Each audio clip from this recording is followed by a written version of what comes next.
இன்றே டவுன்லோட் செய்து உங்கள் ஃபேவரட் ஷோக்களை என்ஜாய் பண்ணுங்க. என்ன ஏதுன்னு முழுசா விவரம் தெரிஞ்சுக்கிட்டு செஞ்சோம்னா அதுக்கான பலனும் கிடைக்கும் இல்லையா? அதுக்காக தான் விவரம் தெரிஞ்சுட்டு போலான்னு வந்தோம்.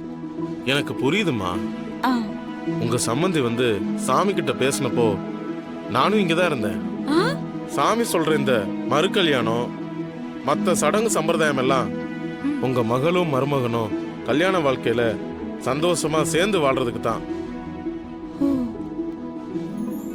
சாமி குறிச்சு சொன்ன அந்த சுப நாள்ல எந்த தடையும் இல்லாம அந்த கல்யாணம் நடந்துட்டா அதுக்கப்புறம் அவங்க வாழ்க்கையே சுபிக்ஷமா இருக்கும்.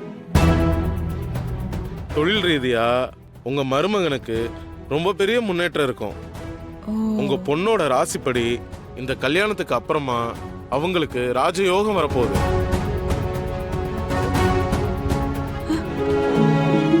உன்னதான் நாளைக்கு பொண்ணு பார்க்க வர போறோமே, இப்ப எதுக்கு நீ இந்த வேலையெல்லாம் செஞ்சுட்டு இருக்க? நீ ஒரு ரூமுக்கு போ. என் பிள்ளைக்கு நான் தோசை சுட்டு கொடுத்துக்கிறேன். இல்லம்மா பரவாயில்ல, நானே தோசை சுட்டு சட்னிய. ஏன் எனக்கு ஒழுங்கா தோசை சுட வராதுன்னு நினைக்கிறியா? இல்ல இல்ல அப்படிலாம் நான் சொல்லல. அப்புறம் என்ன? வானதி நீ போ, அம்மாவே எனக்காக டிஃபன் ரெடி பண்ணட்டும். இல்லங்க, அம்மா தோசை சுட்டா முருகலா தோசை இருக்காதுன்னு நீங்க தானே என்கிட்ட சொல்லிருந்தீங்க. அதனாலதான் நான் சுட்டு தரேன்னு சொன்னேன். அவர் அதம்மா சொன்னாரு.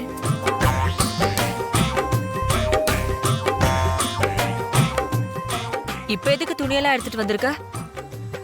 அம்மா இதெல்லாம் நாளைக்கு லாண்ட்ரிக்கு போட வேண்டிய துணி, நம்ம ஸ்வேதாவோடது தான். அதான் அதெல்லாம் எடுத்து தனியா வச்சிடலாமேன்னு வந்தேம்மா. எல்லாத்தையும் இங்க வச்சுட்டு போயிடுறேன்.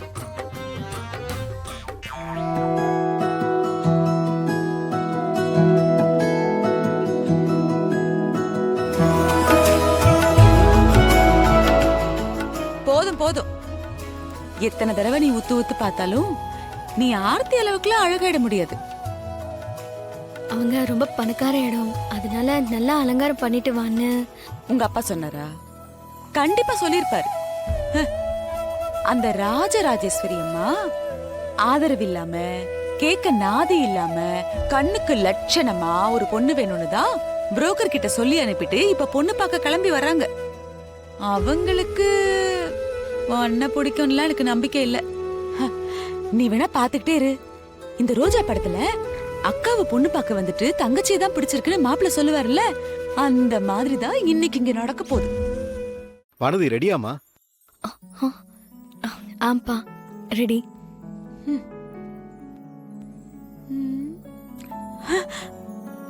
இவ எதுக்கு அலங்காரம் பண்ணிட்டு வந்து நிக்கிறா? எல்லாம் காரணமாதான். ஏன் அவ அலங்காரம் பண்ணிக்க கூடாதா? சரி, நேரம் ஆகுது, காஃபி ரெடி பண்ணி கொடுத்து அனுப்பு.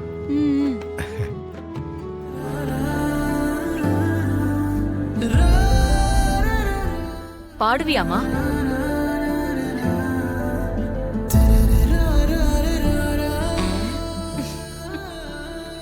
இல்லம்மா தெரியாது.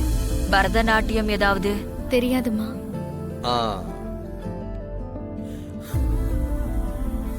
என்ன படிச்சிருக்க? நீங்களே கண்டுபிடிங்க. MA, BA.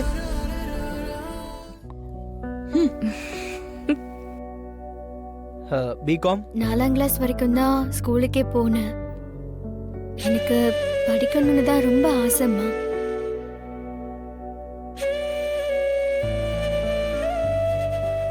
இவ லட்சணத்துக்கு பிடிச்சிருக்குன்னு வேற சொல்லுவாங்களா?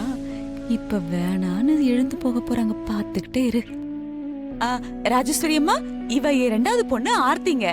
எம்காம் வரைக்கும் படிச்சிருக்கா. நல்லா பாட்டு பாடுவா, நல்லா டான்ஸ் ஆடுவா, ஸ்கூல்ல கூட பேச்சு போட்டி அது இதுன்னு நிறைய பரிசு வாங்கிருக்கா. ரொம்ப புத்திசாலி பொண்ணுங்க என் பொண்ணு.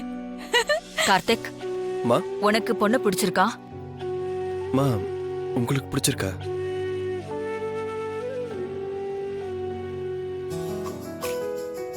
எங்களை எல்லாம் உனக்கு பிடிச்சிருக்காமா?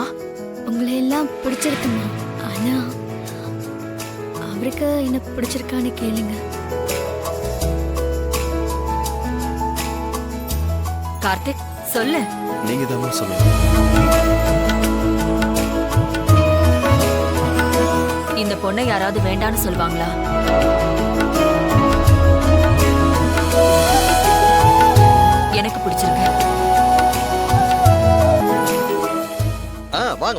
வாங்கண்ணே வாங்க. ஆ, வணக்கண்ணே, வணக்கம், நல்லா இருக்கீங்களா? நல்லா இருக்கேன். நீங்க எப்படி இருக்கீங்க? நல்லா இருக்கேண்ணே. உட்காருங்க. ஆ, ஏண்டி இந்த ஆள் எதுக்கு இப்ப இங்க வந்து உட்கார்ந்திருக்காரு? தெரியலம்மா. பழத்தட்டு வாழைத்தாருன்னு என்னென்னமோ கொண்டு வந்திருக்காரு. இந்த ஆளுக்கு வேற வேலை வெட்டி இல்ல. சரி வா என்னன்னு போய் பாப்போம். ம். உட்காருங்க சம்பந்தி. வாங்க வாங்க வாங்க. என்ன சொல்லாம கொள்ளாம திடுதிப்புன்னு வந்திருக்கீங்க? ஊர்ல வேலை வெட்டி எல்லாம் எதுவும் இல்ல போல இருக்கே. நினைச்சப்பெல்லாம் கிளம்பி வந்துடுறீங்க. நான் வந்ததெல்லாம் இருக்கட்டும். நீங்க எப்போ அவுட் ஹவுஸ்ல இருந்து இங்க வந்தீங்க?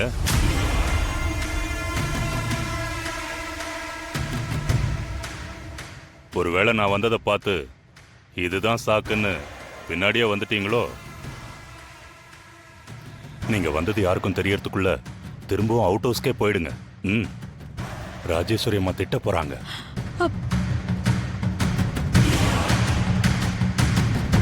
அம்மா, பெருசா நம்மள எப்படி எல்லாம் அசிங்கப்படுத்துது பாத்தியா? இருக்கட்டும். அண்ணே, ம், அவங்க அவுட் ஹவுஸ்ல இருந்து எப்போ திரும்பி வீட்டுக்கு வந்துட்டாங்க. பானதி தான் தங்கச்சி மாட்ட பேசி இவங்க இங்கே இருக்கிறதுக்கு ஏற்பாடு பண்ணா. ம்ஹும். ஓ அப்படியா? எனக்கு அந்த விஷயம் தெரியாது இல்லையா? அதான் போன தடவை இங்க வந்துட்டு போன ஞாபகத்திலேயே நான் பேசிட்டேன். வாங்கப்பா. எப்ப வந்தீங்க? இப்போதாம்மா. நீங்க நல்லா இருக்கீங்களா? நாங்க நல்லா இருக்கோம். நல்லது. வாங்க உட்காருங்க, உட்காருங்க. எப்படியோ அப்பப்போ நேர்ல வந்து வானதி பார்த்துட்டு போயிடுறீங்க. அடிக்கடி நீங்க இங்க வர்றது எங்க எல்லாருக்கும் சந்தோஷமா தான் இருக்கு. நான் மறக்காம வந்துட்டு போறதை விடுங்க.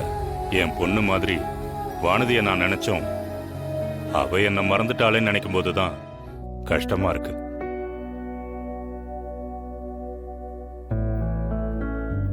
என்னப்பா இப்படி சொல்லிட்டீங்க? உண்மைதாம்மா. உனக்கும் மாப்பிள்ளைக்கும் மறு கல்யாணம் பண்ணி வைக்கிறதுக்கு ஏற்பாடு நடக்குதாமே. அந்த கல்யாணத்துக்கு என்ன கூப்பிடணும்னு உனக்கு தோணவே இல்லை பத்தியா?